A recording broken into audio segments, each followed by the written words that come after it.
Donc on est le 28 juillet, donc je vais prendre donc la parole pour parler de quelque chose qui se mettra en place au fur et à mesure. Donc il n'y a pas de thème, ou plutôt, je sais pas, pour dire, il y a l'embarras du thème, il y a l'embarras des thèmes, enfin, mais un peu dans l'hypothétique, mais dans le concret, pour l'instant, je n'ai pas d'idée. Alors, simplement, est-ce que les mots peuvent résumer la vie d'un homme ou d'une femme, enfin d'un être humain, ou même voire d'un autre être?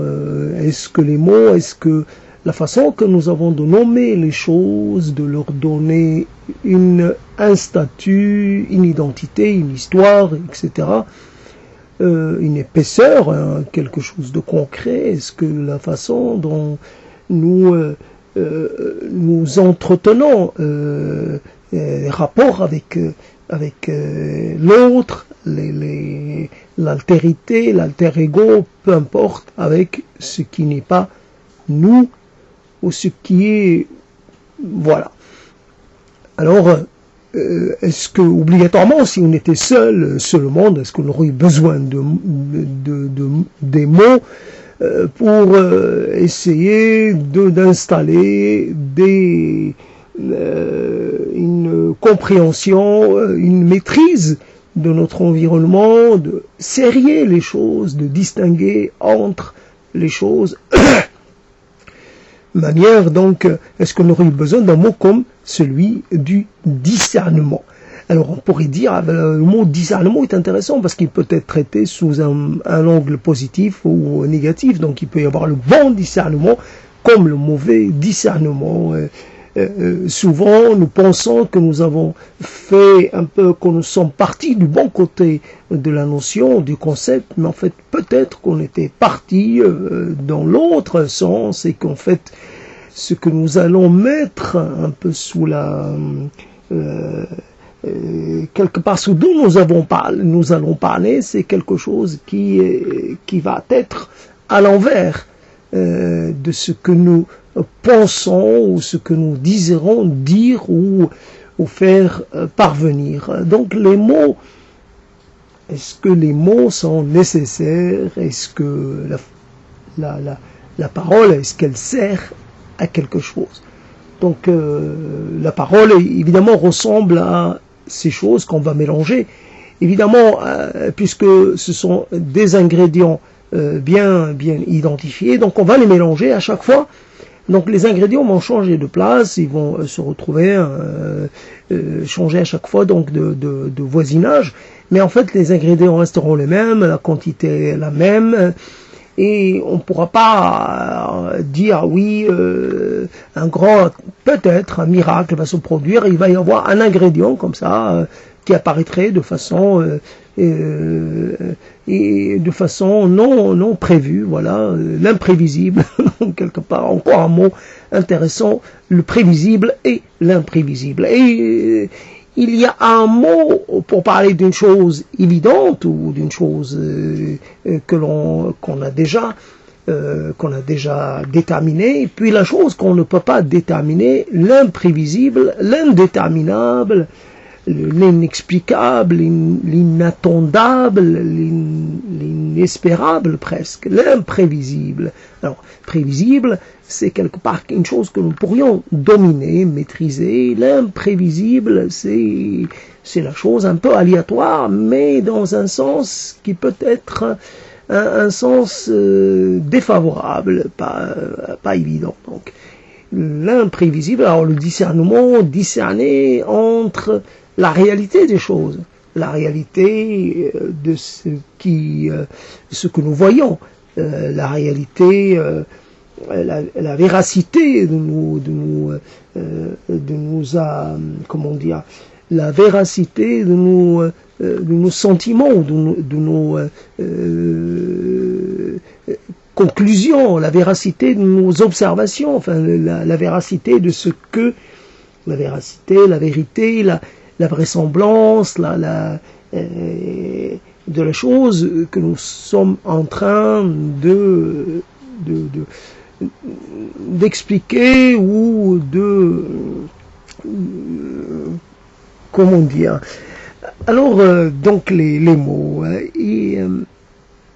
Souvent un discours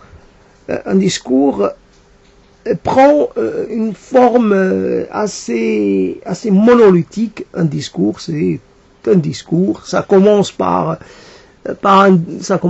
une affirmation et ça peut continuer à finalement à apporter un peu plus d'arguments à démontrer, voilà, de façon à prouver que l'affirmation première est une bonne, est une judicieuse, est une version, et voilà, apporter plus de véracité à l'idée de départ. Voilà, donc plus on avance, plus qu'on s'accroche à l'idée de départ. Donc j'ai une conviction et je ne fais que réaffirmer la relation forte que j'ai avec cette conviction. Donc il y a alors les mots, ça marque un moment, évidemment dans le temps, ça s'inscrit dans le temps. Un mot, il prend un certain temps pour être dit. Donc il prend un temps qui nous paraît vraiment très bref, difficile à mesurer, mais c'est une quantité de temps. Et à la place, donc cette quantité de temps, étant entendu que le temps est divisable, et donc on pourrait en catégorie, en quanta, ou je sais pas, on pourrait prendre le temps. Donc il y a comme une brique, comme un peu la structure globale du temps est composée de fragments ou de morceaux de temps. Donc, et un morceau, il ne peut pas, un morceau existe par lui-même. Bien sûr, il n'est pas la totalité, mais la totalité sans le fragment, elle n'existerait pas non plus. Donc le temps est composé d'instants qu'on peut fractionner. Et donc pendant que je dis un mot, voilà, donc j'ai occupé un espace-temps et c'est bon. Cet espace-temps ne pourra pas être occupé par un autre mot. Donc en fin de compte, voilà, nous essayons de faire exister des mots alors sans réellement faire une présélection ou une sorte d'épuration ou une sorte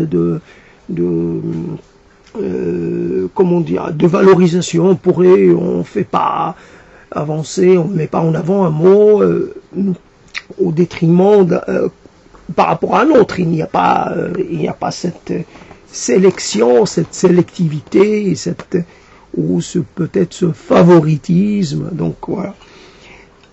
Aucun mot n'est signifiant par lui-même, s'il n'est pas intégré en contexte. Il faut aucun mot ne peut fonctionner en autarcie. Il lui faut un contexte, il lui faut des mots alliés, des mots voisins. Il faut pour expliquer le mot, il faut avoir recours à des mots proches, à des presque synonymes. Donc voilà. Donc, et un mot, il ne saurait pas suffire, il ne saurait pas apaiser notre faim de mots. Et nous consommons les mots sans cesse, et comme nous consommons les récits, comme nous consommons les images, comme nous consommons les rêves, comme nous consommons les fantasmes, comme nous consommons plein de choses. Donc ne pas avoir de thème ne veut pas dire qu'il n'y a pas de thème. Le thème, c'est un peu l'être humain qui n'est pas au paradis, mais qui n'est pas en enfer non plus, mais qui est nulle part.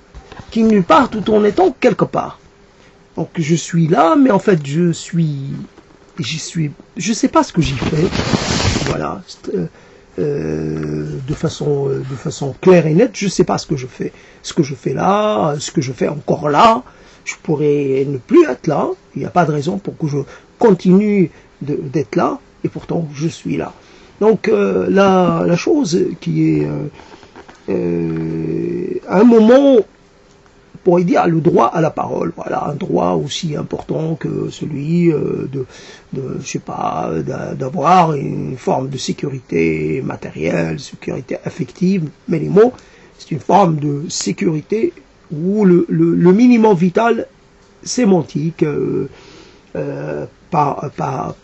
parolant, le fait de parler, de paroliser, voilà, c'est une nécessité vitale. Et donc, voilà, on s'y livre comme on peut. Si on n'a pas de partenaire, on fait la chose seul.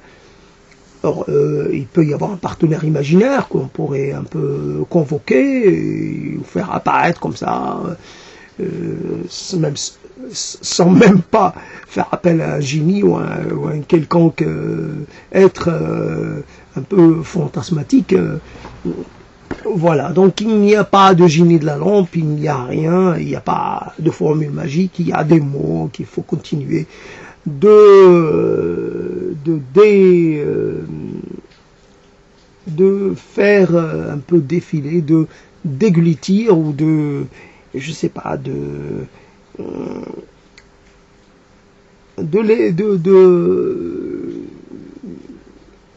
j'ai oublié le verbe, donc je laisse passer. Là donc, cette histoire,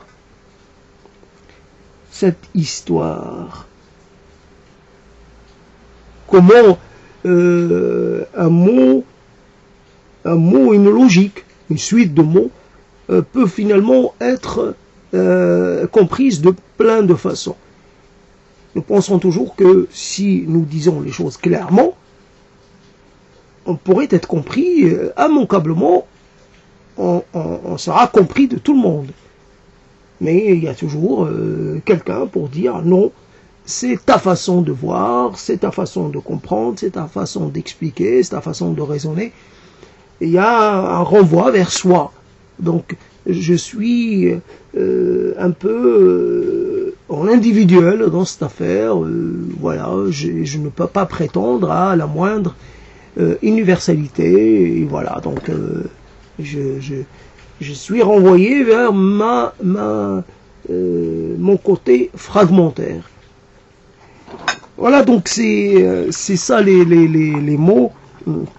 Fondamentalement, on pourrait utiliser toute une suite de mots, un chapelet de mots, pour dire à quel point nous sommes dans... Il y a cependant à signaler que l'on peut être déjà atteint par les effets d'un déclin cognitif ou un autre. On pourrait même être dans une forme d'autisme, de rapport clos avec soi-même, et qu'en fait on ne se rendrait même pas compte. On pourrait dire des choses totalement très singulières, pas du tout claires, pas du tout compréhensibles, à une logique très à soi, vraiment très propre à soi. Et nous pensons que finalement nous pensons être dans le quelque chose de tout à fait banal, et pourtant nous ne sommes pas dans le banal, nous sommes dans la côté, le côté, la chose à part. Nous sommes en dehors ce qui fait le commun. Alors qu'il y a toujours cette peur d'être déjà dans une forme d'extériorité au monde, extériorité presque pathologique, en tout cas extériorité pas du tout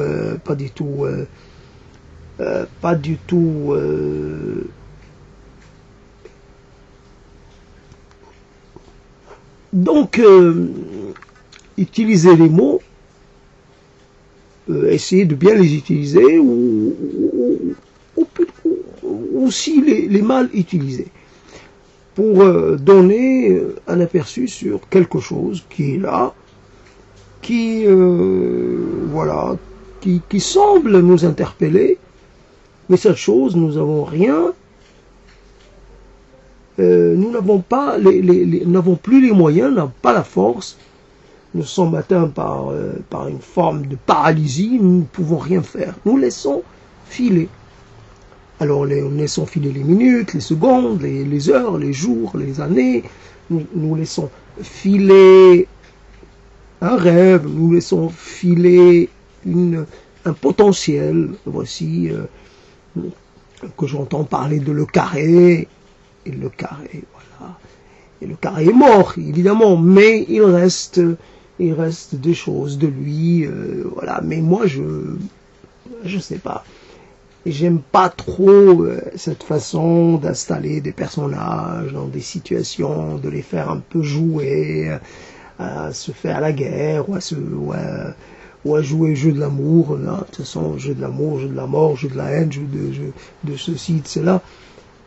Bien sûr, j'aime pas la transposition de la réalité, trop être proche de la réalité, être dans la vraisemblance. J'aime bien les choses qui n'ont pas d'identité, qui ne sont pas reconnaissables, les choses qui ne s'intègrent nulle part. Il n'y a pas moyen de savoir ce que c'est que cette chose. Bon, c'est un être, on va dire un être un peu, un monstre, voilà, dans le sens où le monstre c'était ceux qui, les difformes, les êtres difformes. Pas les monstres que l'on nous montre ici ou là, mais les êtres difformes, voilà, un monstre, quelque chose de pas très habituel, incongru, un peu excessif par certains côtés, voilà. Donc c'est le monstre.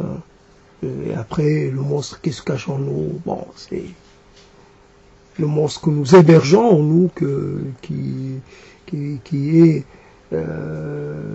nous est peut-être même très utile, voilà, pour un peu goûter ou différents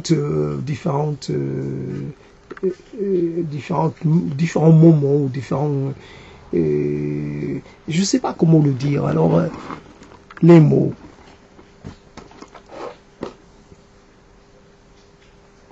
C'est vrai, dans ce monde, la solitude n'a plus dans ce monde de l'internet, de la connectivité, du lien réel, irréel, effectif, pas effectif, et donc quand même il y a un lien. Et ça ne ressemble plus à la solitude d'avant. Donc si je suis relié au monde entier, même si ça reste quelque chose d'un peu abstrait, mais je suis quand même relié au monde. Ce qui fait que,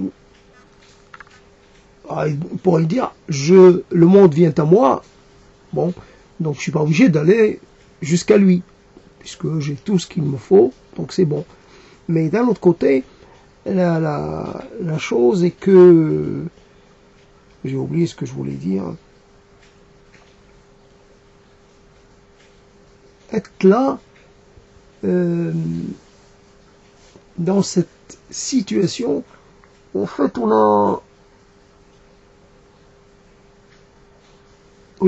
il nous reste les mots que normalement on réserve pour autrui, mais les mots qu'on garde pour nous, pour les utiliser de cette façon-là, qui n'ont aucune façon,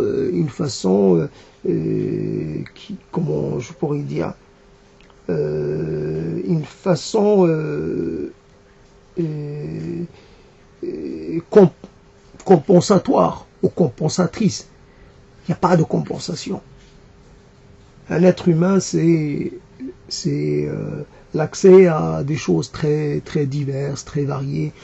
Et j'ai remarqué que finalement, grâce à l'être humain, je me retrouve à investir d'autres territoires que je n'investis pas d'habitude. Donc je fais des associations, je découvre des choses en moi. C'est uniquement grâce à l'autre peut ne pas participer, mais sa présence suffit. Donc il y a quelque chose qui naît de cette présence, de cet instant partagé.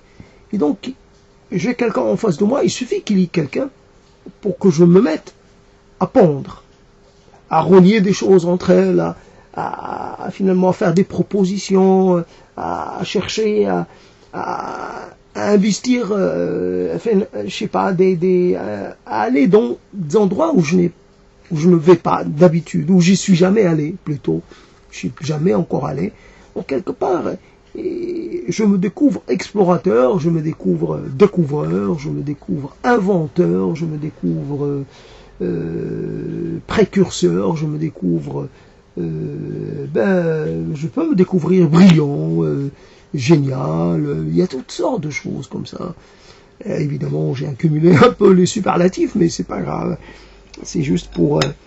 Alors, comment on peut, à une heure pareille, assez tardive, mais il vaut mieux être là en train de parler, peut-être pour rien, que de passer son temps à essayer de réparer ou à faire un peu trouver une solution à quelque chose à laquelle on ne va pas trouver de solution, puisque voici quelque chose qui est là pour vous maintenir toujours en plein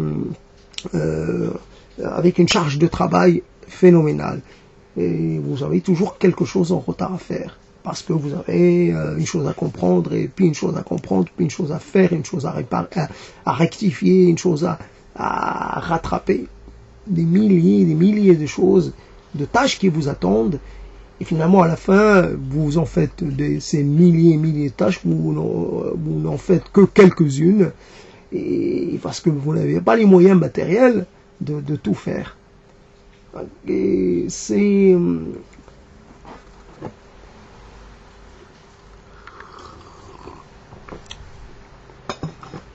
d'une certaine façon,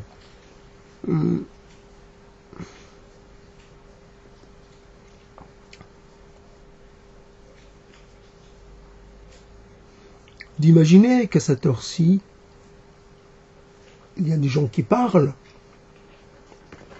très proches, ou lointains, ou très lointains, mais il y a aussi surtout une radio qui parle, une radio qui fait tourner ses archives la nuit. Il y a des gens, façon de parler, façon de jouer avec les mots, une façon de raisonner, le passé qui revient à la vie chaque nuit, voilà, la nuit, le territoire des morts, justement, donc les voix mortes qui reviennent à la vie, mais voilà, un peu comme des hommes un peu maudits, un peu à part, voilà, une voix qui vient des ténèbres, ou qui vient de l'au-delà, et vous l'entendez, cette voix, paradoxalement, c'est une voix de mort, mais vous l'aimez, vous la trouvez très vivante, vous la trouvez très, très charmante, vous l'appréciez, plus que la voix des vivants. C'est paradoxal à ce point, mais comme ça.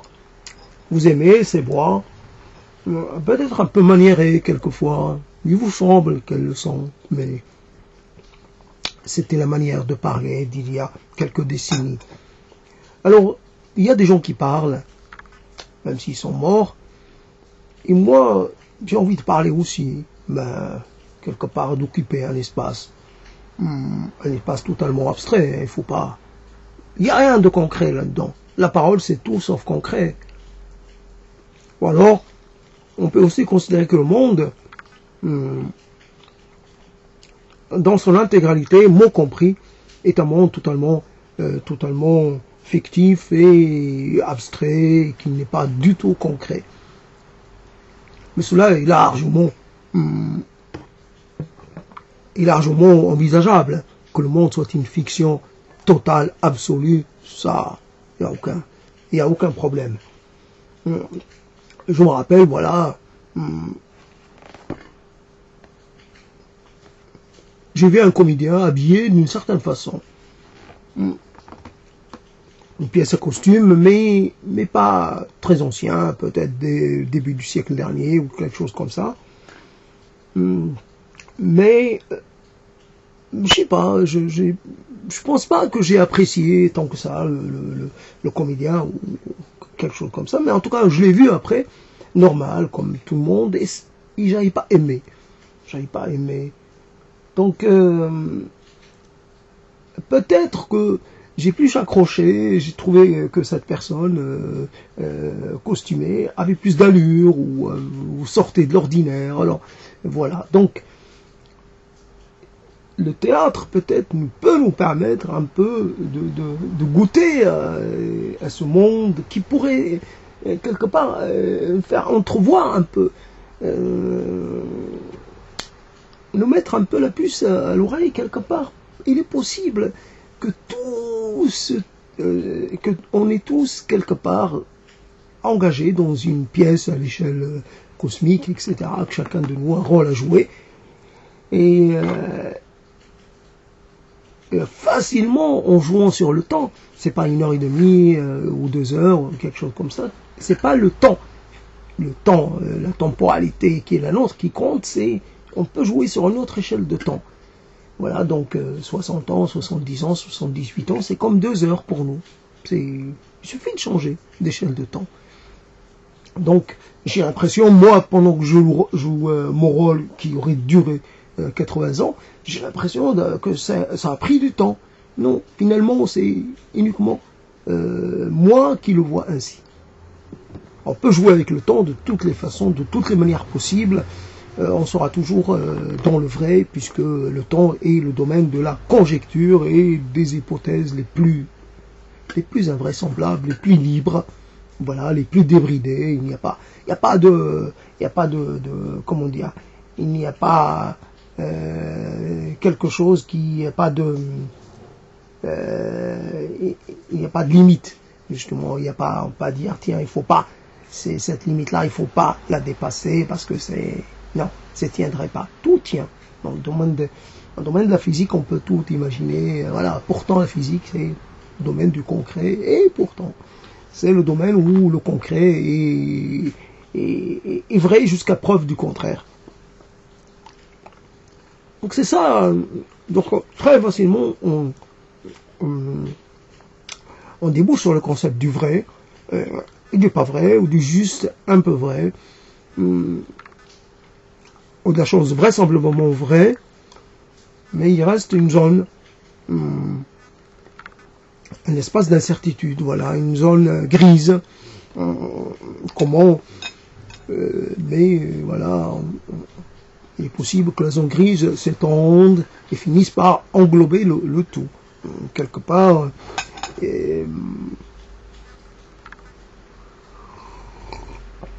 si les mots donnent comme ça l'impression d'une forme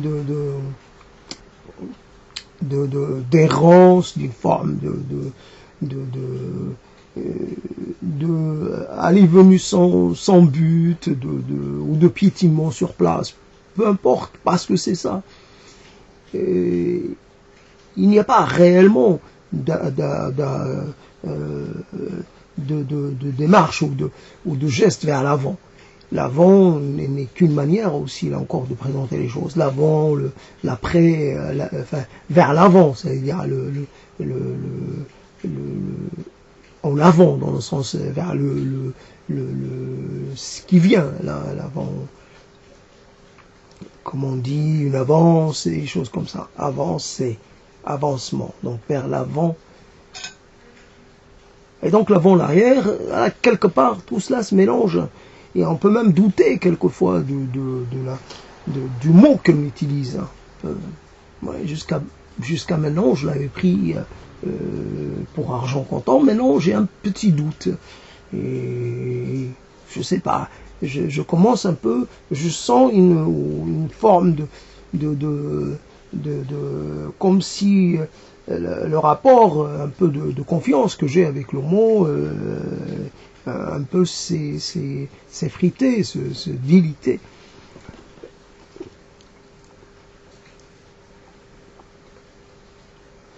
Enfin, le degré de véracité que je donnais au mot plutôt. Donc,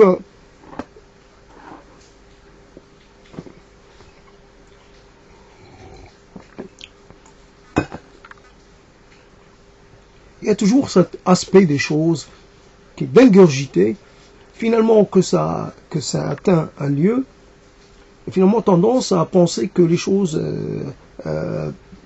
finalement ce transit, il nous paraît un peu compliqué. Ce transit, alors c'est une forme de corne d'abondance à l'envers. Donc c'est au lieu que la corne déborde de présents et de bonnes choses, voici une forme de corne qui, elle, absorbe tout. Et à la place, évidemment, et elle rend rien, ou presque. Donc, comparé à ce qu'elle ingurgite, la chose qu'elle laisse derrière elle, est vraiment pas il n'y a pas de rapport. C'est ça, donc l'entretien du corps nous semble un petit peu posant question. C'est pourquoi nous entretenons ce corps, et il y a évidemment la partie plaisir, la partie l'aliment pour apaiser notre quelque part j'allais dire notre angoisse, mais c'est même plus l'angoisse telle qu'on a pu la ressentir, c'est une angoisse atténuée. Je sais pas, il peut y avoir une chose comme l'alcoolique, le vrai, l'alcoolique fini, à qui l'alcool ne fait plus rien. Wow, c'est l'impression que... Donc quelque part, je peux être complètement dans une angoisse perpétuelle, profonde, mais je suis devenu résistant. Je peux supporter jusqu'à un très haut degré de sentiment de malheur ou de je sais pas quoi, sans m'effondrer. Voilà, je vais quand même donner le change, rester vif, garder ma capacité à interagir, à dialoguer, à donner, voilà, à faire semblant un peu, je resterai convaincant, et je pourrai jouer un rôle tout à fait honorable sans qu'il y ait le moindre soupçon. Voilà, donc je suis totalement au fond du trou, mais non, on dirait pas, je suis totalement défait, battu, totalement anéanti, mais non, on dirait que non. Je parle, je fais des choses, j'ai l'impression d'être occupé, d'avoir toujours quelque chose à faire, alors qu'en fait, j'ai déjà fini depuis longtemps, fini avec les affaires de la vie, et même les affaires de la mort. J'attends plus rien, j'attends rien de la vie, et rien de la mort non plus. Voilà. Alors j'ai réglé les choses, voilà, j'ai fait mon testament de toutes les façons possibles, et j'attends.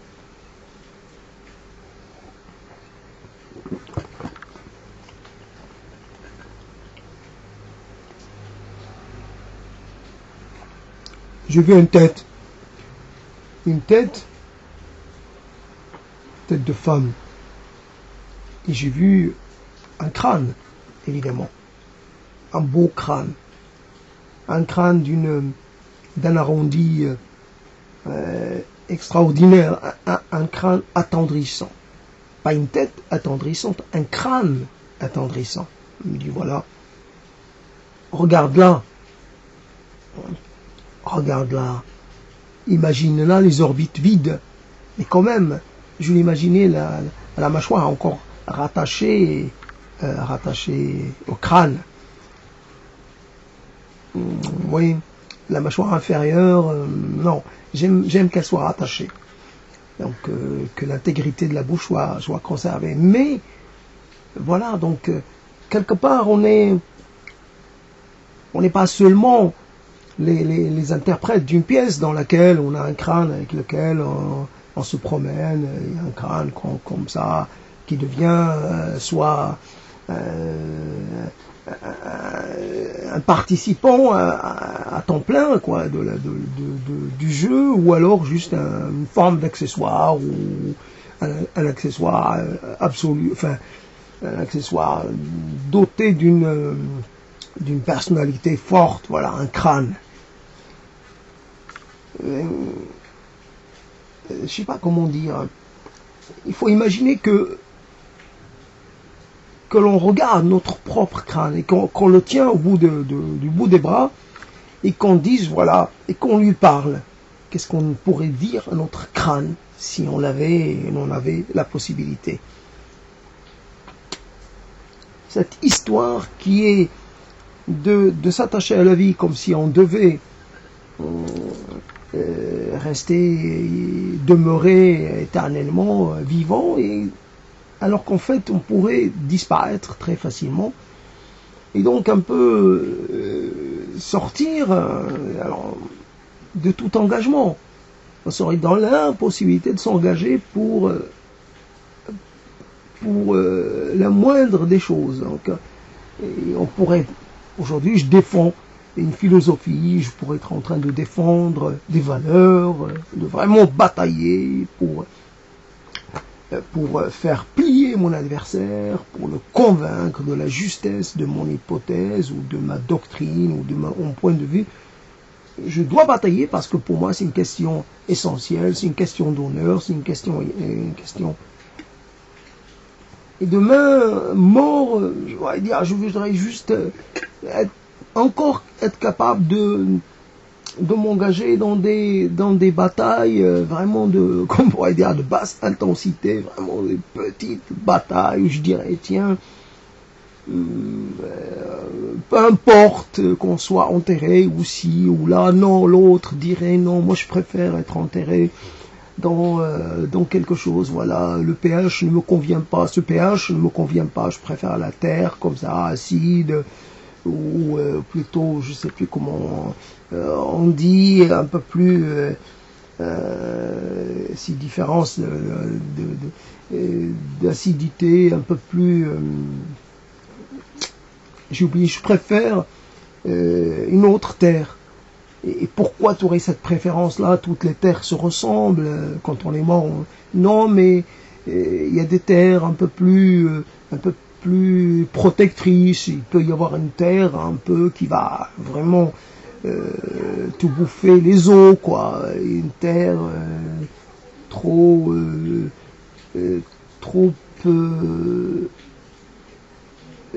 intrusive quelque part. Moi, j'aimerais, d'accord, je suis d'accord pour perdre ma chair, mais pas mes os.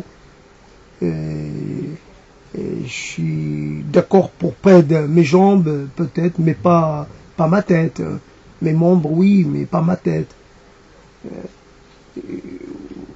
Je sais pas, voilà, donc quelque part les mots. Alors je me suis perdu du moment où j'ai essayé de manger, je n'ai pas réussi à manger et je me suis distrait. Donc fondamentalement, il y a une chose que l'on ne peut, si on n'a pas eu connaissance d'une réalité, alors est-ce que cette réalité, est-ce qu'on peut quand même envisager cette réalité? Est-ce que quelqu'un qui n'a jamais mangé avec les doigts, est-ce qu'il peut imaginer ce que ça peut être, le plaisir de manger avec les doigts? Moi, j'essaie de tricher, j'essaie d'abandonner le métal, l'inox, pour passer au bois, métal un peu moins mort, pas métallique du tout, découvert en bois. Bois mort, évidemment, mais en bois quand même. Mais si on mange avec ses mains, avec ses doigts, le rapport est pas du tout le même. le côté métallique dans la bouche, ça je m'y fais pas. Le bois ça va. Mais par contre, si je mange avec la main, là c'est différent. Pourquoi? Parce que j'ai commencé ainsi. J'en sais rien. En tout cas, c'est un plaisir, évidemment, dont se privent des milliards de gens. Après, il y a le fait de sucer ses doigts. Ça aussi. De faire les 5 doigts.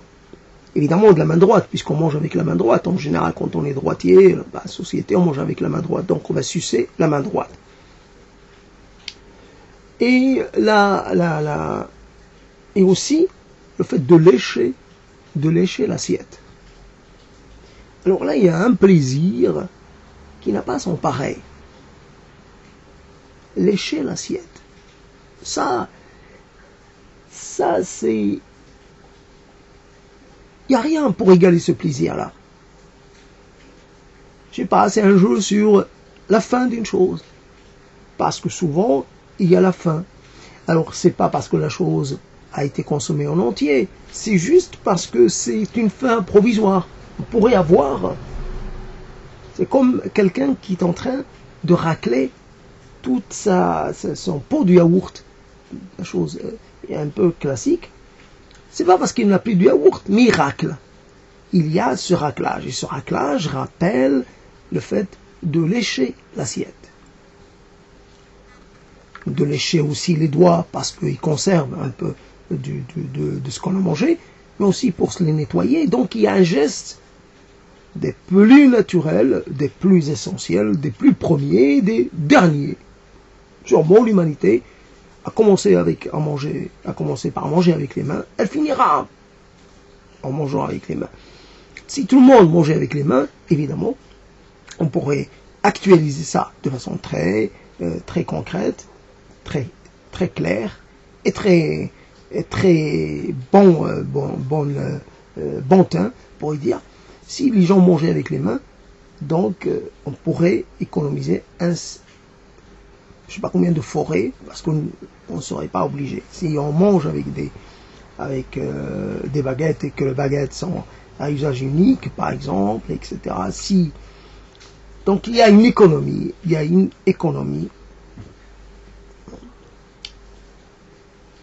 Alors il y a quelque chose que donc la main reçoit, puisque toutes les façons, la chose qu'on va manger, on va l'amener à la bouche. Mais quelque part, la main, les doigts, permettent déjà de renseigner la bouche sur ce qu'elle va recevoir. La bouche, le reste du corps. Donc quelque part, il y a une préparation. Alors si, au niveau de la texture et au niveau du degré, de la température. Donc quand c'est trop chaud, on ne l'envoie pas dans la bouche. On ne le mange pas, on attend. On essaie de refroidir. Donc, on sait déjà, on est renseigné. Et il y a, avec la fourchette, on n'est pas renseigné du tout. Le métal ne renseigne pas. Et alors, on peut transposer ça quelque part dans le domaine des mots. Il y a des mots peut-être archi traditionnels, des mots primaires même, des mots de sauvage, des mots d'arriéré, des mots Et pourtant, ce sont des mots essentiels. Mais on se retient de le dire. On se retient de les revendiquer parce que ça fait on se ferait mal voir des autres. Donc il y a un jeu un petit peu d'évitement, de cache-cache ou je sais pas quoi. Qu'est-ce qu'on fait quand on est seul? Est-ce qu'on mange pas avec les doigts? Est-ce qu'on est beaucoup moins regardant sur l'étiquette, sur le protocole, etc., sur le respect des règles? C'est toute une question d'importance. Donc les mots, je suis perdu. En même temps, j'aime me retrouver sans rien pour m'appuyer dessus et j'avance quand même. Voilà. Je ne sais pas ce que je vais rencontrer comme terrain. Est-ce que ça sera de la tourbe? Est-ce que ça sera un terrain sec? Est-ce que ça sera un terrain un peu risqué, est-ce que je pourrais pas m'enliser quelque part? Non, j'avance. Bon, évidemment, j'essaie de deviner, mais je ne peux pas ne pas avancer. Donc, je continue, et si j'ai de la chance, ben il m'arrivera rien. Si j'ai pas de chance, ben voilà. Et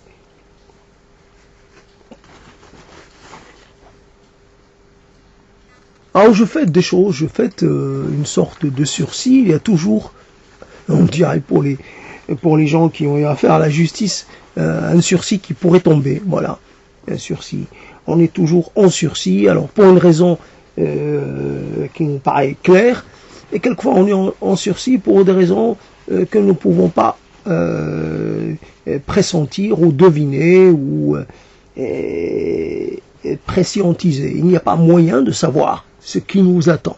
En sursis, il est possible que la chose qui est au-dessus de moi, comment dire, le plafond, voilà, le plafond tombe sur la tête, ou je sais pas, ou je fasse une chute qui va me mettre fatale, n'importe quoi. Tout est possible, mais surtout les choses que je ne peux pas citer. C'est même pas dans l'ordre des dangers possibles, c'est dans l'ordre d'un imprévu total. Voici donc, je suis ramené à l'imprévisible et cette chose que l'on ne peut pas contrôler. Alors, comme on dirait quelqu'un quand on ne sait pas contrôler, quelque part on va plutôt contrôler l'incontrôlable ou se réclamer de l'incontrôlé. Le chaos, ça me touche, mais d'accord, mais je le montre pas. Je suis plutôt je prône et le chaos, je deviens un fervent supporter du chaos, comme ça au moins j'en pourrais en tirer quelques bénéfices. Donc, on dit des mots, après c'est qu'est-ce que nous disons réellement, qu'est-ce que nous disons fondamentalement.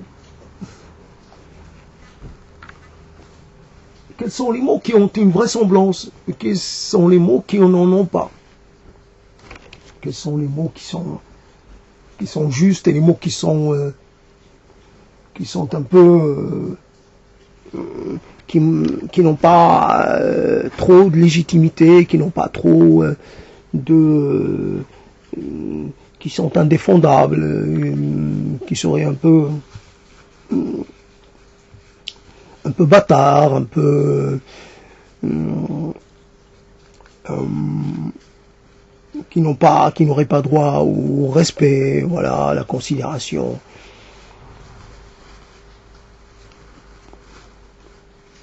Alors dans l'océan des mots, on peut nager.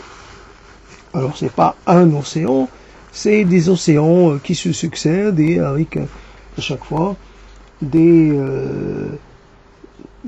particularités diverses. Donc ça fait, voilà, là c'est, je sais pas, j'allais dire la turbidité de l'eau, un terme que j'aurais du mal à expliquer, mais bon, en tout cas, la composition de l'eau, le poids de l'eau, j'allais dire, la façon que le rapport que nous avons avec une eau, je sais pas, elle nous porte mieux, elle nous semble un peu plus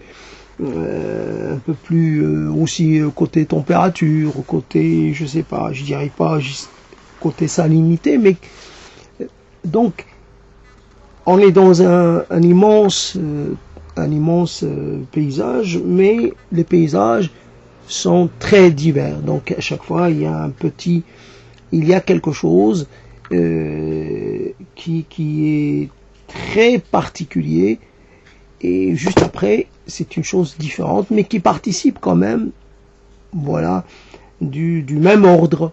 Ben, c'est du végétal, mais un végétal, voilà, à chaque fois il y a, j'allais dire, un biotope différent Et donc on pourrait parler de biotopes indépendants qui ne communiquent pas les uns avec les autres, mais qui sont quand même dans un même lieu. Voilà, comme on peut trouver ça dans des régions de par le monde. Alors les mots, on peut les trouver, les rencontrer comme ça, comme un peu, et finalement passer d'un mot à un autre sans qu'il y ait un rapport, sans qu'il y ait une parenté évidente, voilà, un mot.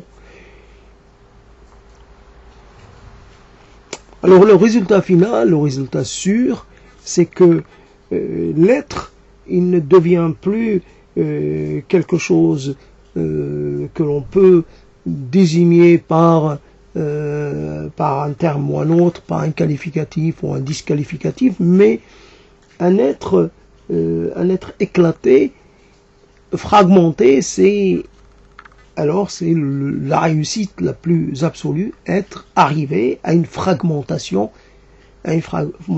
absolue, une forme d'éclatement, une forme de dispersion de soi. Il n'y a pas moyen de dire que cette personne, elle est comme ça, ceci ou comme ça.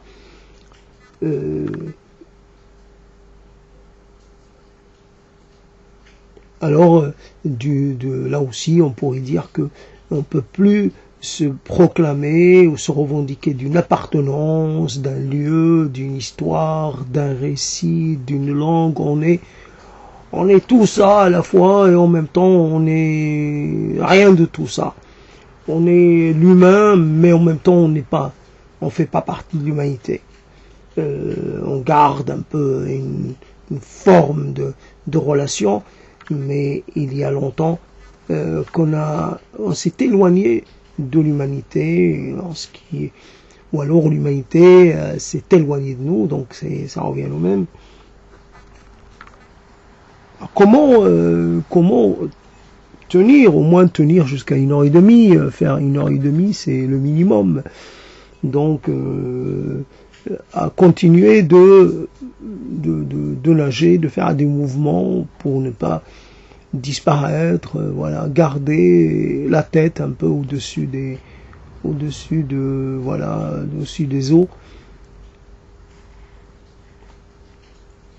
On pourrait dire j'ai rencontré quelqu'un et j'ai rencontré un mot que j'avais déjà rencontré par ailleurs, mais cette rencontre lui a un petit peu redonné son éclat premier. J'ai rencontré quelqu'un et sans savoir, je l'ai identifié par mot, mais sans savoir qu'il aurait fallu le désigner par un autre.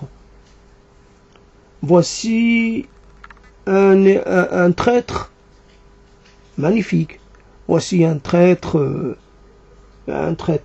pas magnifique, un traître dégueulasse, un traître de bas étage. Car il y a aussi, on pourrait installer une hiérarchie dans la traîtrisie, dans la traîtrise plutôt. Et celui-là, c'est vraiment un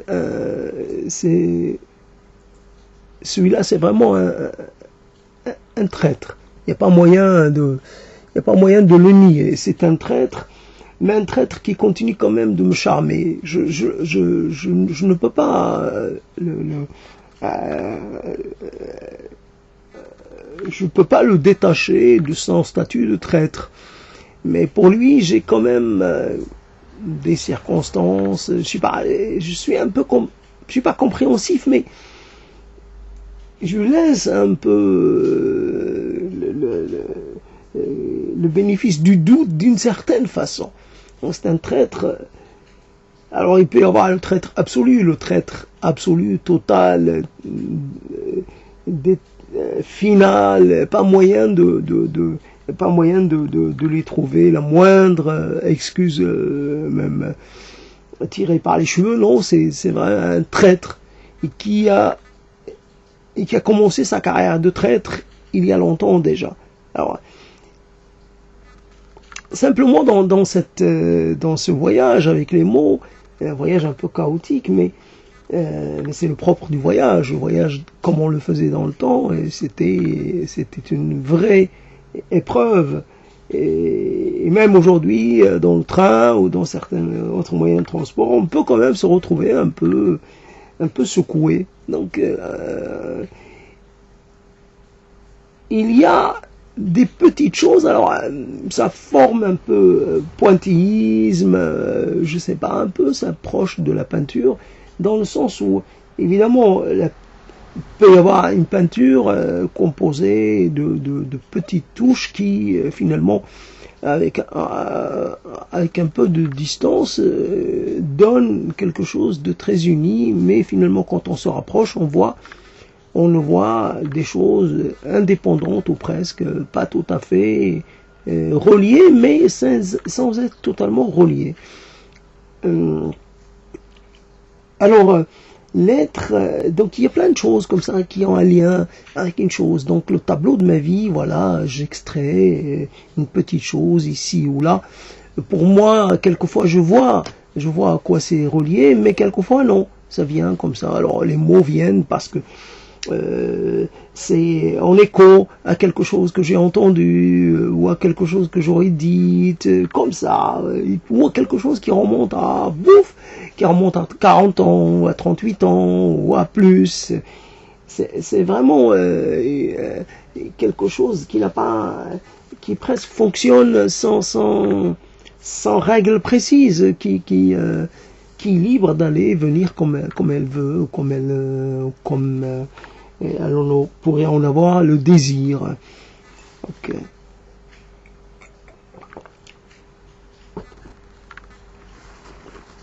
Alors attendre, oui, attendre longtemps, attendre pendant toute une vie, attendre, être même prêt à attendre plus qu'une vie. J'attends une personne. C'est compliqué d'attendre tout en étant assuré de rien. Je sais même pas si il y a un quelconque espoir, mais j'attends. Qu'est-ce qui entretient cette attente? Je ne sais rien. J'attends. J'ai attendu de grandir un peu. J'ai attendu d'être un peu plus affirmé, un peu moins léger. Il disait, ouais, tu vas te préparer pour aller faire tes demandes, pour aller te présenter. Et finalement, plus le temps passait, plus je retardais, je repoussais l'instant. Aujourd'hui, je suis toujours là à attendre. Alors, j'aimerais bien franchir un peu, arrêter cette attente et aller directement me présenter à la personne.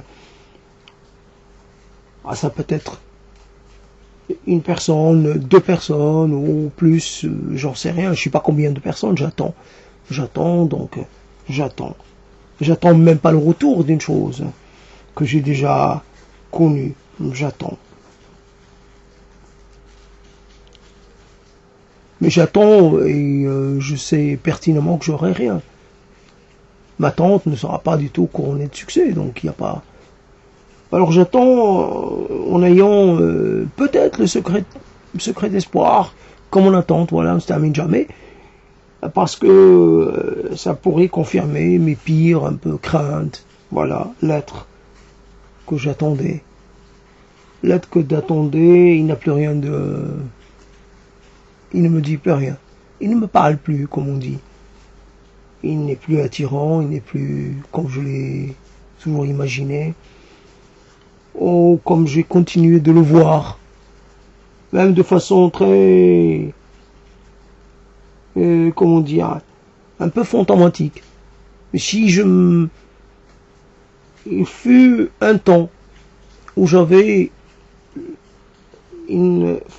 où il était très présent pour moi. À travers ses mots, à travers son nom, les réverbérations de sa voix, un peu, il restait quelque chose. Et cette chose a disparu. Il reste rien. si je relis les lettres, il est possible que je n'ai aucune émotion particulière. Il est possible que je ne ressente rien de particulier. Or donc j'attends et je suis même pas convaincu d'avoir une raison d'attendre. J'attends parce que c'est une manière de dire qu'on fait quelque chose. Ou alors j'attends, en fait non, je n'attends pas. Je contemple, je regarde. Mais qu'est-ce que tu regardes? Je regarde rien. Rien de précis. C'est juste, c'est par habitude. Je regarde vers cet horizon-là. Mais il n'y a rien. Ben moi, c'est mon rien. C'est un rien auquel je me suis habitué. Il y a un mur. Bon, je regarde ce mur, mais en fait, au bout d'un moment, je ne le vois plus.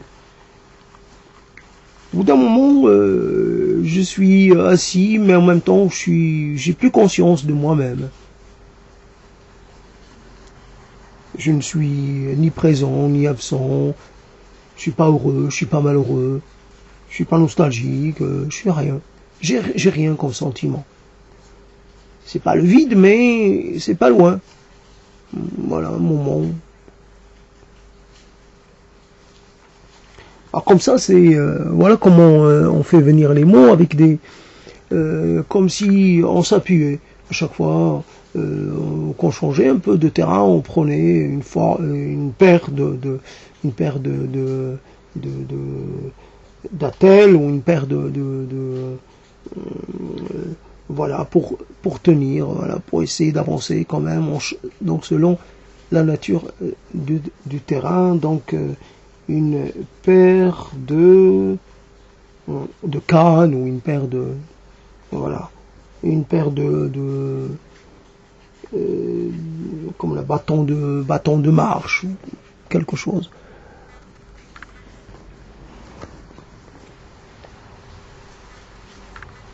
C'est extraordinaire d'imaginer que il y a peu de choses qui différencient les grands explorateurs des gens assis, immobiles,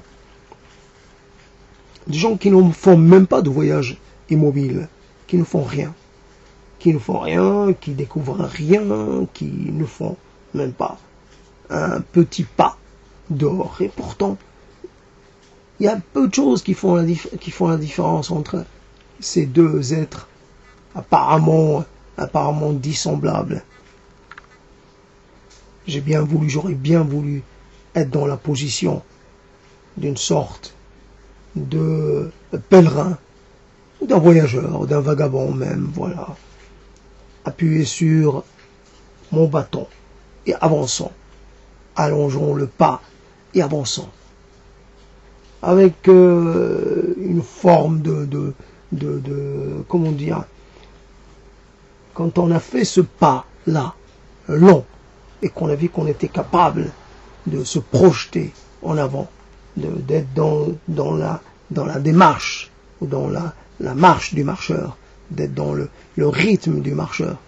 Et quand on a trouvé ça bien, qu'on s'est calé, et qu'on a trouvé son rythme, et quand on s'est calé sur son rythme, et que ça y est, on commence à voir défiler les instants, je ne veux pas dire les kilomètres, mais voilà, on commence. On peut dire, en ville, souvent en ville ou chez soi, on doit marcher un peu à pas, un petit peu, faire des petits pas. Mais quand on a la possibilité de faire les grands pas, j'allais dire les grands pas naturels, quel sentiment de soulagement, quel sentiment de vitalité. Voilà ce qui fait la différence. Et cette vitalité, elle est en nous, elle l'attend. Elle est juste un peu captive de cette situation. Qu'est-ce qui fait de nous des êtres amorphes? Je sais pas. Certains diraient oui, une malédiction. le mauvais œil, ou voilà, quelque chose comme ça. Les circonstances un peu.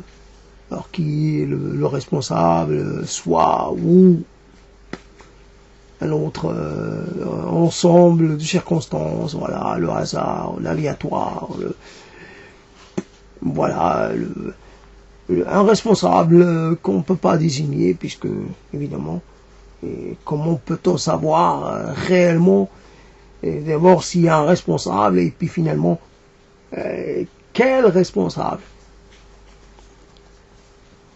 Évidemment, c'est pas Dieu, mais évidemment, Dieu il est pour rien dans cette histoire. Dieu ne veut pas, on va dire une chose un peu. Dieu ne veut pas que les gens, voilà, s'ennuient à mourir, un peu tombent dans la morosité, dans la morosité. Il ne veut pas qu'ils se renferment sur eux-mêmes, un peu comme s'ils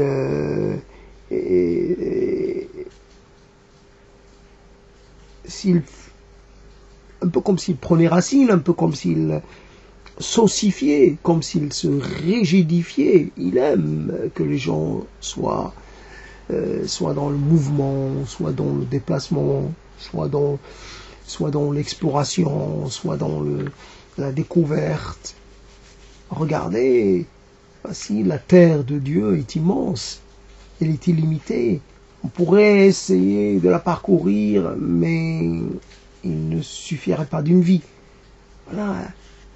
Prenez le nécessaire et allez vagabonder, allez marcher. Prenez un chemin et puis prenez-en un autre. Ne vous lassez pas jamais d'être des cheminants. Dieu, oui, nous pousserait à chercher, à trouver, à chercher les récompenses, à chercher aussi les récompenses, à chercher quel est notre pays idéal, notre région, notre langue idéale, notre philosophie, notre vision du monde idéal. Il faut aller la chercher. Peut-être qu'on la trouverait quelque part dans un lieu qu'on n'imaginerait pas, voilà, être le bon, voilà. On peut pas savoir tant qu'on n'a pas été, tant qu'on n'a pas rencontré. On va pas savoir si la personne on peut pas. Après, bon, il y a des limites à la conjecturation, mais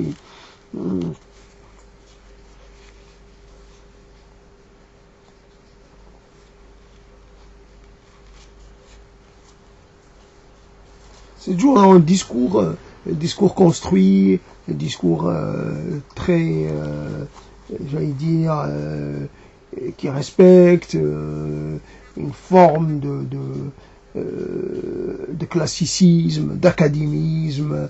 Il faut hypothèse contre hypothèse, puis des arguments, et puis finalement une forme d'étape, voilà, une forme d'achèvement, voilà. On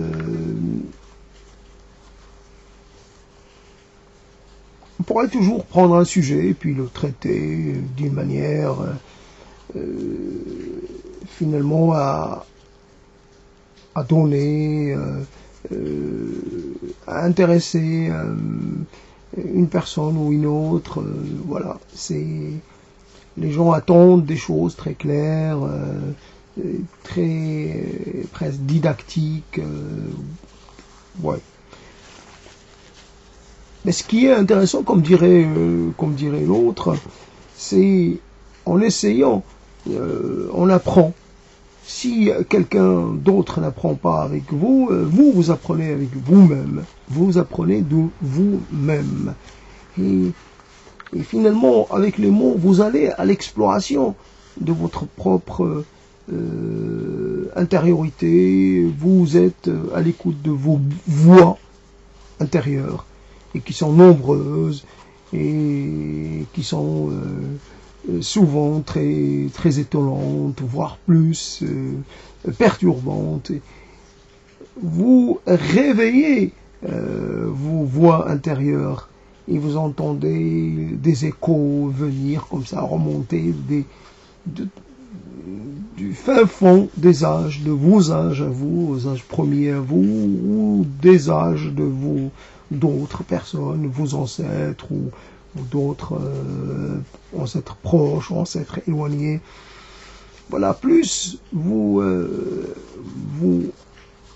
pratiquez, vous restez à taquiner les mots, plus voilà, c'est pas tellement la prise que l'on va faire, c'est surtout un peu l'état dans lequel se trouve celui qui attend, celui qui guette le poisson. Voilà, on guette toujours la prise pour peut-être éprouver un sentiment de triomphe sur soi-même. Évidemment, il n'y a pas meilleur triomphe que celui que l'on... Et donc, on pourrait dire, oui, le poisson qu'on a attendu pendant des heures, voilà, on le remet.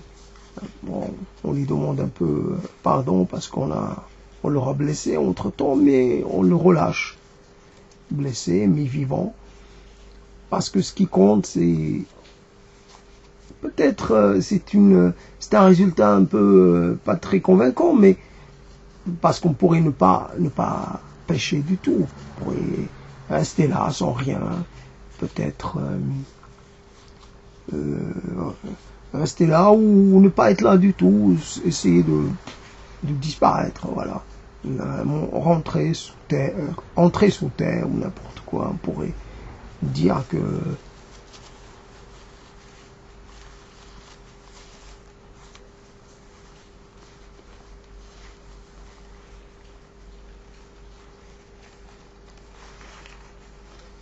quand on doute largement, évidemment, de l'efficacité et de l'intérêt des mots, et l'intérêt de dire, et de l'intérêt de faire des déclarations, de l'intérêt de faire des démonstrations, l'intérêt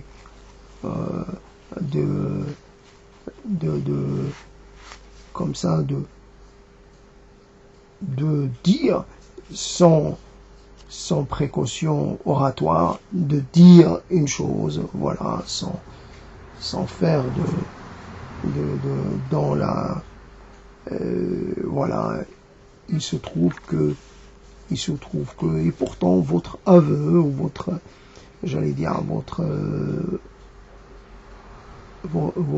renoncement à une forme de pudeur ne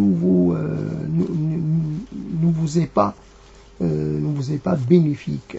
Vous pouvez dire à quelqu'un des choses soit pour l'intéresser à vous, soit pour l'intéresser à lui, à autre chose, voilà, que vous pensez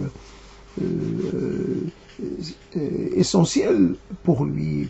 Quelque part, quand vous êtes soit dans des rapports très fractionnés, ou vous êtes dans un néant de rapports, vous avez dit des choses dans le temps et rien n'en est resté. Voilà, il reste rien. Il n'y a même pas, je sais pas, dans les histoires anciennes, on trouve, voilà, dans les temps anciens, des gens laissaient des témoignages. Aujourd'hui, c'est pas aussi évident. Les décharges, les ateliers, etc. Les lieux abandonnés, voilà, les vestiges, qui est une discipline humaine, voilà, basée sur les déchets. Aujourd'hui, quelque part, qu'est-ce que je voulais dire? Il y a un monde dans lequel le déchet est à transformer. Il n'y a pas le déchet quelque part à brûler,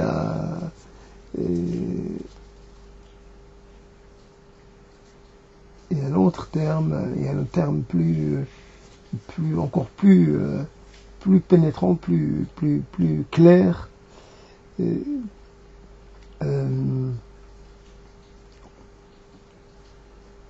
pour parler du sort des déchets, pas les déchets ultimes, mais j'ai oublié ce terme. En tout cas, j'ai oublié ce que je voulais dire, comme quoi, vraiment, j'ai pas de concentration. En tout cas,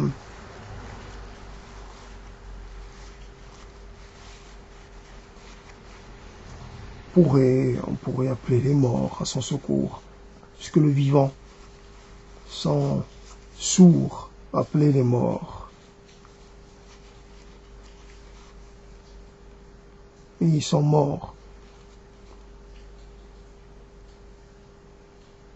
Quand quelque part le souffle de vie vous a quitté et que vous n'avez plus la force ou la conviction ou la foi en quoi que ce soit, vous ne pouvez rien faire. Rien faire parce que tout est dans un état de fin de monde, de fin de vie, de fin de voilà, c'est la fin. Et cette idée de la fin, c'est pas qu'elle vous tétanise. Alors imaginons, voilà, comme dans ces scénarios dans lesquels, voilà, on vous dit, tiens, c'est dans 2 jours, 3 jours, c'est la fin du monde, voilà, il y a un corps céleste, un objet, comment on dit, intersidéral, je sais pas comment on dit, déjà j'ai oublié le terme, un corps céleste, voilà, qui va venir, voilà, tout détruire, bon, en tout cas, ou alors il y a un danger, vraiment un danger imminent, mais qui va laisser un peu, qui va éradiquer la grande partie de l'humanité. Donc, vous êtes, je sais pas, vous vivez tout près de la mer, mais voilà, des vagues, voilà, d'une puissance jamais rêvée, jamais imaginée, voilà, et donc, vous pouvez pas fuir parce que de toutes les façons, ça va inonder sur des milliers de kilomètres. Donc, vous pouvez pas fuir, il n'y a pas de place, les avions sont pris d'assaut, il n'y a pas de place. Donc vous restez là, il y a des gens, bah, comme on imagine, il y a des gens qui se précipitent pour aller, je sais pas, faire jouir le plus possible avant. Pour aller dire là, dans ce spectacle de l'approche de la mort, certains vont certainement rester sans rien faire. Juste peut-être à se nourrir, manière de pas avoir soif ou faim, mais ils vont pas se mettre à faire comme la plupart des gens, à se hâter pour consommer. Non. Oui, il y a l'imminence de la faim, mais et alors? Autant vraiment non pas à s'y préparer, il n'y a même pas à se préparer. Il y a là à attendre un peu comme ça, hein, dans une position d'abondance, d'une position, forme d'acceptation, voilà. Quand il n'y a plus aucune raison, aucun moyen d'arriver à triompher d'un danger, arriver à venir à bout on fait rien. Le mieux, c'est de ne rien faire. Donc, quelque part, on voit l'immense et quelque chose qui arrive, et pourtant, je ne fais rien. Je reste là à regarder. À regarder, mais sans trop m'apesantir. Je regarde, puis je regarde autre chose à côté. J'ai pas l'esprit vraiment focalisé sur ça. J'ai l'esprit un peu, dire, erratique, un peu l'esprit qui passe d'un lieu ou d'une vision à une autre. C'est même pas mon ordinaire, c'est au-delà de mon ordinaire. C'est un ordinaire fait de vide, fait de néant, fait de choses qui n'ont plus aucune réalité. les choses sont devant moi et pourtant je les perçois comme invisibles, comme sans rien, sans aucun, sans effectivité, sans, ça a beau sembler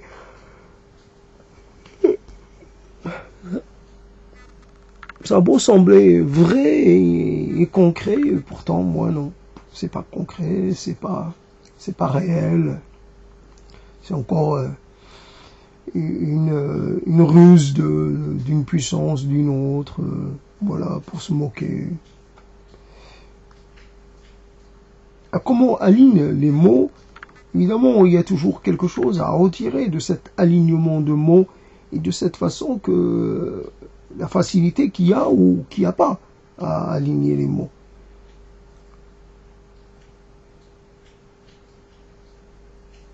Puisque aucun mot, puisque la fin est inéluctable, puisque il n'y aura pas de sursis, il n'y aura pas, ou alors il n'y aura pas il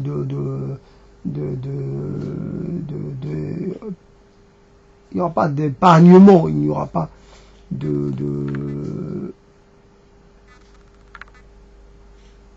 puisque ce qui est promis va être donné, accordé, on vous a promis l'anéantissement, vous l'aurez, vous serez anéanti, puisque, bon, alors qu'est-ce qu'on va emporter? Certains diront, oui, il a accumulé des choses, il ne pourra pas les emporter dans la tombe.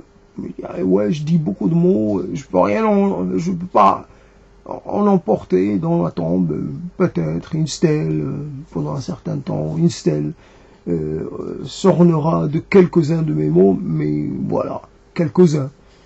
Mais moi, les mots, j'en ai dit une quantité astronomique. Là, il faut se contenter de quelques mots, voilà, pour témoigner de moi, de ma pratique et quelque chose un peu comme ça. Des mots ici, si quelque part,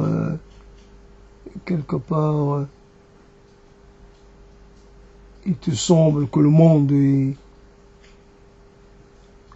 n'a pas bien.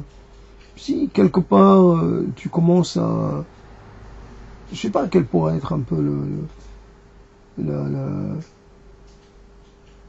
la phrase.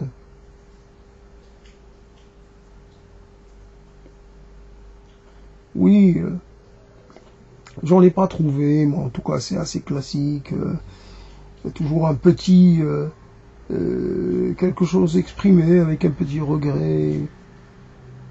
Essayer un petit peu de faire un peu penser que à la personne vivante qu'elle a une grande chance de l'être, etc. Quelque part, il faut pas négliger cela. La vie est quelque chose d'extraordinaire. Mais extraordinaire par comparaison avec quoi? Avec la mort. Ce n'est pas les mêmes réalités.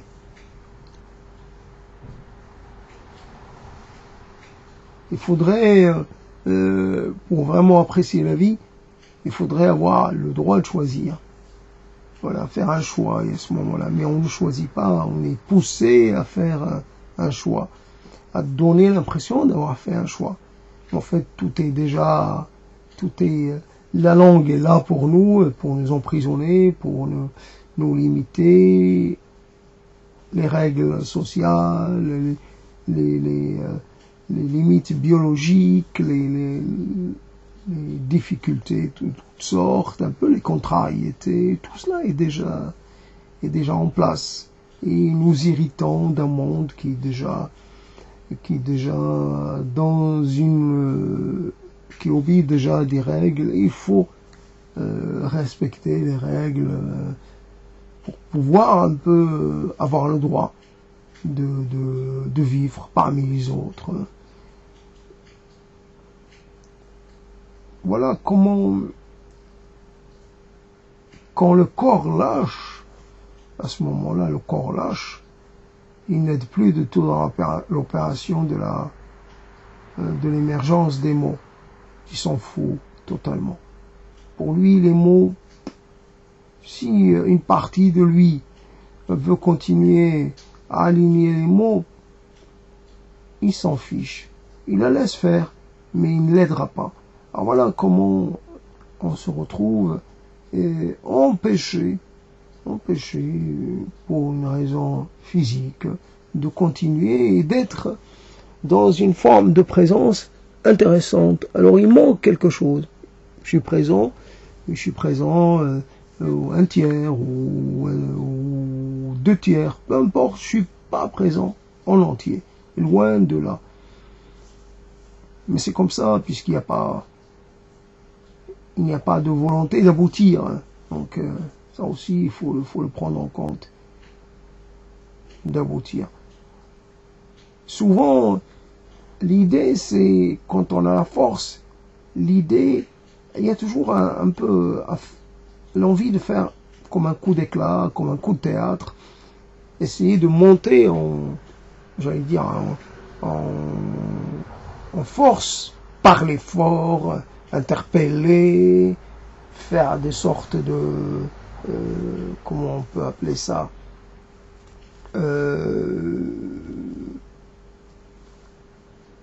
oui, la hauteur de la voix importe beaucoup dans cet exercice.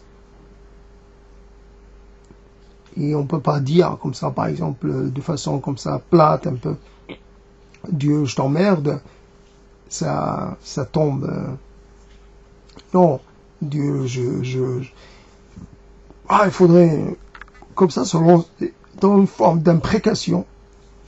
Voilà, pour parler à Dieu, il faut parler fort. Sinon, Dieu, il n'entendrait pas. Donc, il faut parler fort, il faut vraiment en faire des tonnes et après envoyer. Et Dieu, qu'est-ce que tu fais là? Qu'est-ce que tu fais là-haut?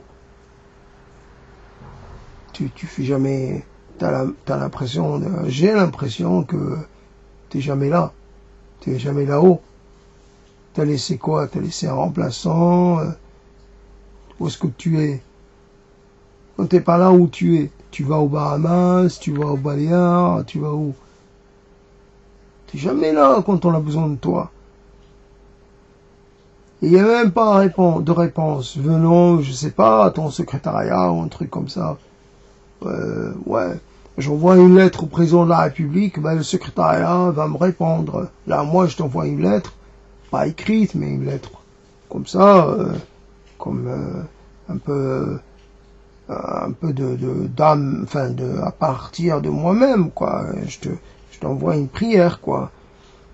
Il n'y a pas de réponse. T'as pas un bureau, des plaintes, un bureau chargé de recevoir un peu les demandes de chacun, de tout le monde. Ouais, on pourrait se mettre comme ça dans une position. Après, il faut trouver les mots. C'est toujours après, on est bon dans cet exercice ou pas. Mais être là, allongé presque, et totalement abruti par le sommeil et par je sais pas quoi d'autre, il est impossible de sortir quelque chose qui vaille le coup. Mais comme il n'y a toujours pas le souci de la performance, on peut faire montrer ou se montrer à soi-même à quel point on peut être dans des situations presque qui n'ont pas de rapport. C'est bien moi qui parle, mais quelquefois je ne me reconnais pas, puisque je n'arrive. C'est vrai, là je vois le coût en termes de ce que ça m'a coûté de pas être parti sur un thème. J'aurais pu prendre un thème que j'ai déjà dont j'ai déjà l'idée. Mais fondamentalement, je l'ai pas pris, et ce qui fait que j'ai erré pendant un certain temps. Alors l'errance, c'est une vraie errance. Je me suis arrêté nulle part. considérer un peu. Je me souviens de cette mécanique, un peu quelque part mécanique, qui fait que l'on refait les choses, mais les choses on les fait, puis après on prend conscience, puis on les arrête, puis après on refait de nouveau et on reprend conscience jusqu'à la fin. Et je dirais, oui, je dis pas dans à quoi je pense exactement par rapport à cette chose-là, mais quoi, finalement, c'est quoi? C'est quoi le message? C'est quoi le message apparent, le message caché? C'est quoi le but? C'est quoi? Il y a une chose, juste une petite remarque. Tout à l'heure, la pluie est tombée bien. C'était, les gouttes étaient serrées. Il y avait quand même des insectes qui volaient entre les gouttes. Comment ça se fait? L'improbable était juste à ma portée. Comment on peut dire que comment dire, il n'y a pas tellement d'espace. Est-ce que les insectes, quand sont capables de slalomer entre les gouttes d'eau? J'en doute. En tout cas, voilà, quelque chose. Alors, même s'il y a la pluie, ben, les insectes, ils volent quand même, parce qu'il y a quelque chose qui les pousse. La lumière, dans la nuit, ça les fait voler, même au risque vraiment d'être écrasés par une goutte, par une sorte de filet d'eau. Voilà, et c'est... Alors, qu'est-ce qui nous compose? Qu'est-ce qui fait de nous des êtres singuliers, des êtres qui peuvent, je sais pas, éveiller l'intérêt des autres, un peu l'intérêt, la tendresse, l'attention, je sais pas. Qu'est-ce qui pourrait un peu plaider pour nous? Oui, voilà, j'aurais pu traiter du plaider coupable. Ah, intéressant. Le plaider coupable. Ça aurait été bon, c'est assez classique, le plaider coupable, évidemment, ramené à une dimension personnelle et pas du tout dans le domaine judiciaire. Le plaider coupable. Je le confesse. Je suis coupable. Je suis coupable des péchés les plus scandaleux, les péchés les plus capitaux, les péchés les plus graves, les péchés les plus mortels. Et puis à côté, j'ai pas arrêté. J'ai aussi enfanté d'autres péchés. Je suis un grand géniteur dans ce domaine-là. J'en ai fait des petits péchés véniels, j'en ai fait un peu par-ci, par-là, je pouvais pas m'empêcher. Chaque respiration, je produisais un péché. Chez moi, c'était à la chaîne. Voilà comment j'aurais pu traiter le plaider coupable un peu, et ça aurait été, bon, quelque chose de presque d'attendu, quelque chose d'assez, mais là non, j'ai erré sans vraiment savoir où j'allais. Bon, j'ai été payé comme il le fallait. Voilà, une errance, un exemple d'une errance, voilà, totale, une errance inutile, voilà, une errance futile, voilà.